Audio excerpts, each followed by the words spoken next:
Gracias a nuestro Dios Todopoderoso, podemos continuar con nuestro estudio bíblico del libro de los Hechos de los Apóstoles.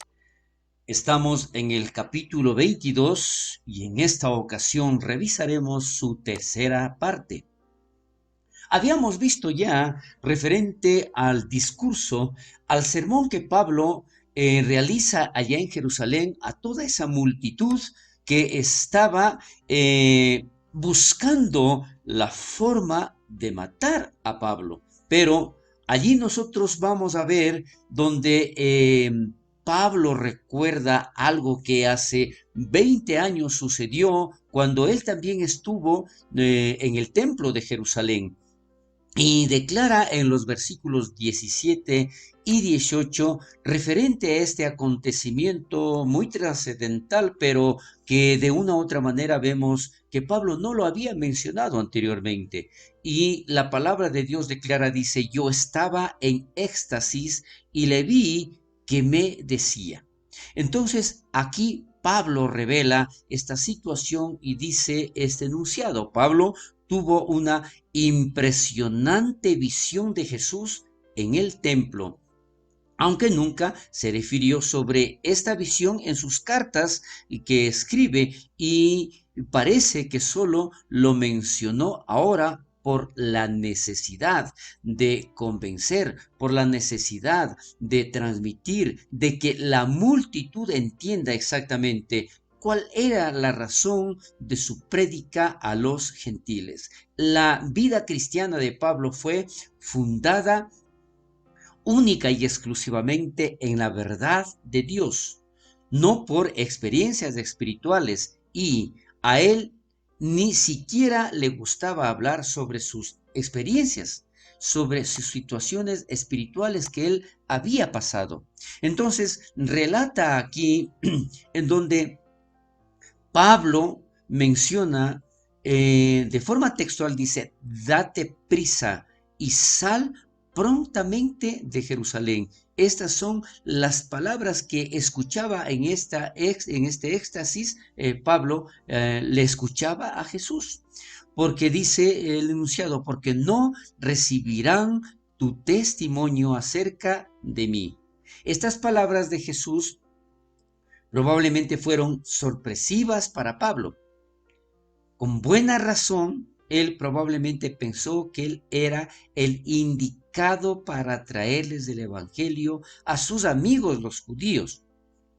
Porque recordemos que Pablo estaba allí en Judea cuando partió a este lugar en donde aconteció todo aquello de su transformación, que era en Damasco.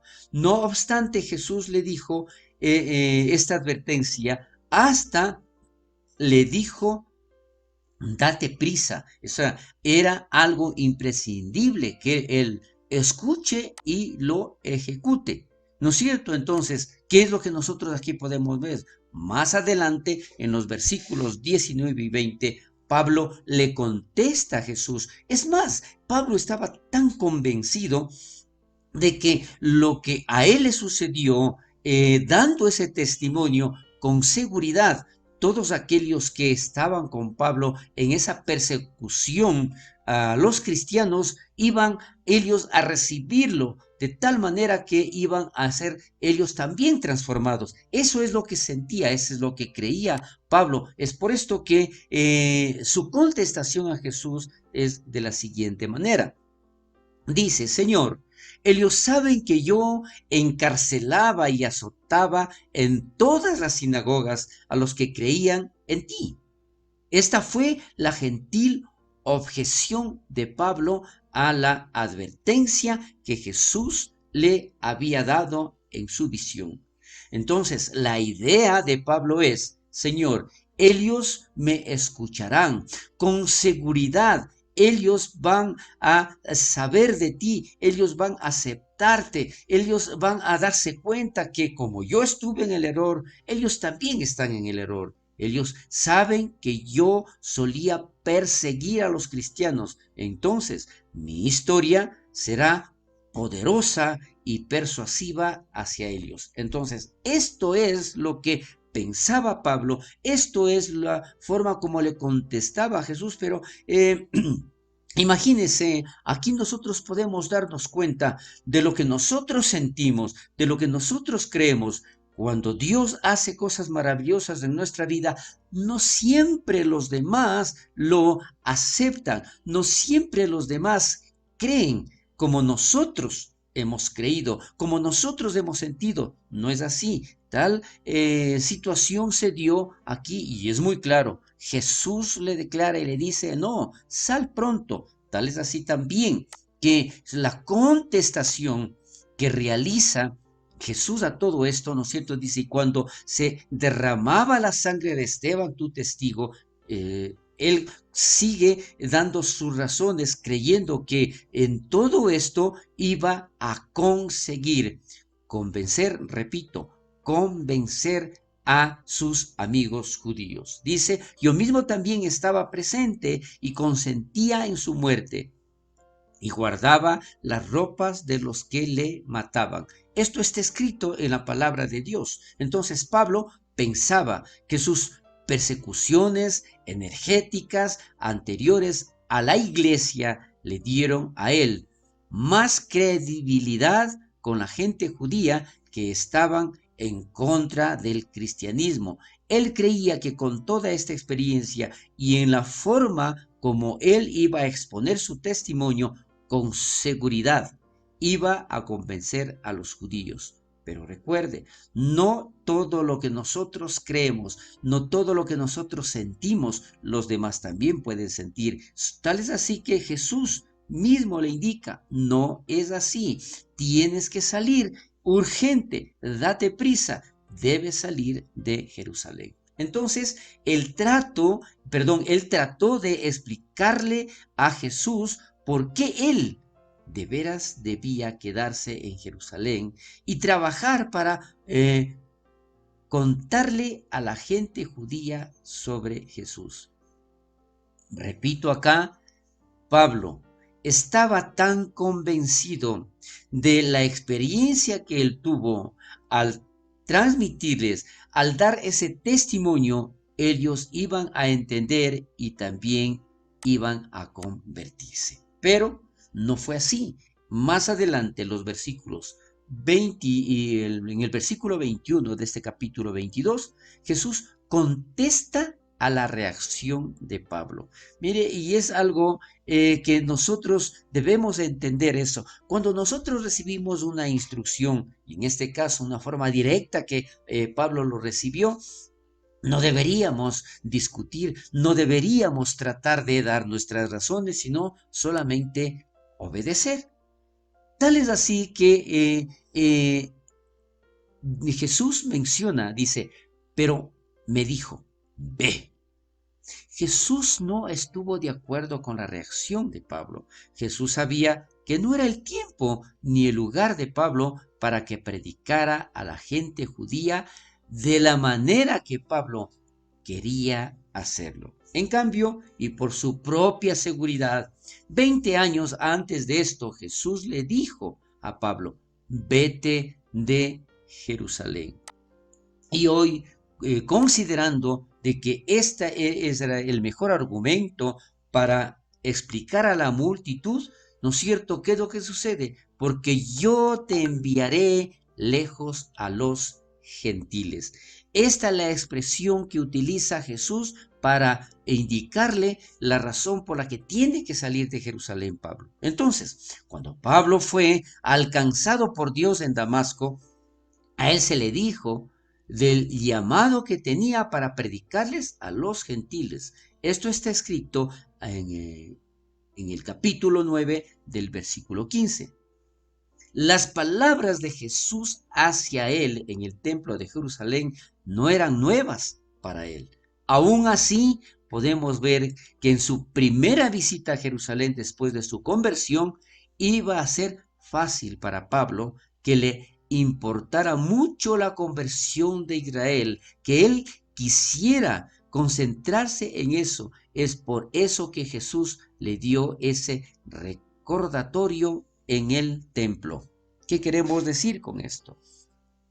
Pablo estaba convencido, y como nosotros en muchas ocasiones, cuando fuimos convertidos, cuando hemos aceptado a Cristo en nuestros corazones, lo primero que queremos hacer es transmitir ese gozo, esa alegría a nuestras personas más cercanas. Pero ¿sabe qué? Lamentablemente, esas personas son las que menos quieren escuchar o simplemente no están dispuestos. Eso es lo que Jesús le estaba mostrando a Pablo. Por eso le decía, tú tienes una misión específica. Pablo lo hizo claro que no era su idea la de predicar a los gentiles. Esto era el plan de Dios. No era, recuerde, no era el plan de Pablo. Entonces él esperaba que esto explicara al gentío el por qué era tan amigable con los gentiles. Pablo solo obedecía a Jesús y a la palabra para él. Vemos entonces claramente que Pablo lo que hacía es seguir instrucciones y al él exponer todo esto, consideró que la multitud lo entendería. Más adelante, los versículos 22 y 23 relata aquí que la gente reaccionó alborotándose al mensaje de Pablo. Entonces no fue como él creía. Dice en la palabra de Dios, y le oyeron hasta esta palabra. ¿A qué palabra se refiere? ¿Por qué la reacción? ¿Por qué se alborotó la gente? Declara aquí este enunciado y dice, el gentío que había tratado de matar a Pablo y había estado escuchando intensamente todo su sermón, reaccionaron furiosos cuando dijo una palabra. La palabra que ellos les molestó tanto y por lo que le perseguían a Pablo, esa palabra fue gentiles. ¿Sí? Recordemos, está escrito en el versículo anterior, en el versículo 21. Estos manifestantes judíos se escandalizaron al saber que el plan de salvación de Dios puede ser dado libremente a todos los gentiles creyentes. Imagínense entonces cuál era el celo, si vale el término, de los judíos. ¿Cuál era la reacción de pensar únicamente que los gentiles también podían ser liberados? Esto no les agradó mucho. Entonces, el mensaje de Jesús, lo que los dos, Pablo y el Nuevo Testamento predican, es esto. Tú puedes venir a Dios de la manera como tú eres.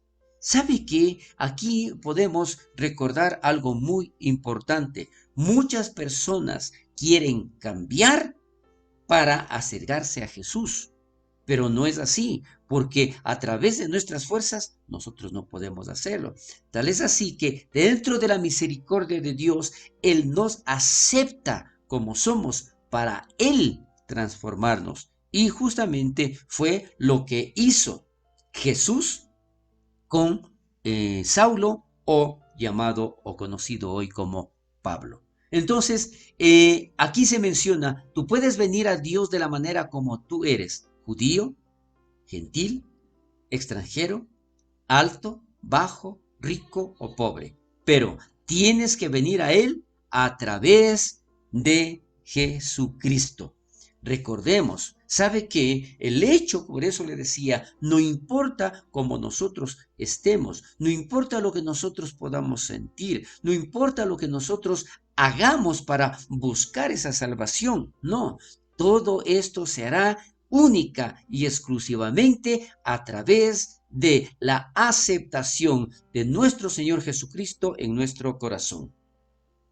Por lo tanto, para mayor explicación, para adentrarnos un poco más en este tema, continuaremos la próxima semana. Hasta aquí llegamos con nuestro estudio bíblico y recuerde, la próxima semana continuaremos con el capítulo 22. Bendiciones.